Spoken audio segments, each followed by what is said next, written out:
నాకు కూడా దశ ఆ రోజు ఉండేది. ఎంత భయంకరంగా అంటే బయట మీరు మాట్లాడుకున్నారు, నేను జైల్లో ఉంటే నాకు వచ్చిన వాళ్ళు చెప్పేవాళ్ళు డ్రోన్స్ పైన ఎగరేసేవాళ్ళు.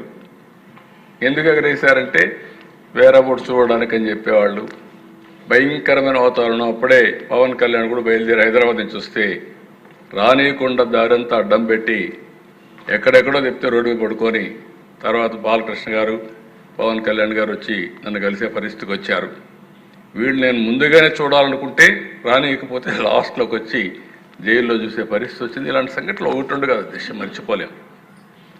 నాకు ఏదైనా కోపం ఉంటే కక్ష తీర్చుకోవాలంటే ఫస్ట్ డే నేనే అరెస్ట్ చేసి ఉండాలి. మీరు గుర్తుపెట్టుకోవాలి, నాది కక్ష రాజకీయం కాదు. మళ్ళీ మళ్ళీ చెప్తున్నా. అంటే మీరు అనుకోవచ్చు మీరు ఏమైనా భయపడతారేమో అని. కాదు, ఆ విషయం కూడా చెప్తున్నా. బాధ్యత కలిగిన నాయకుడిని కాబట్టి 4వ సారి మళ్ళీ ప్రజలు ముఖ్యమంత్రిగా ఎన్నుకున్నారంటే మనం ఆలోచించాలి.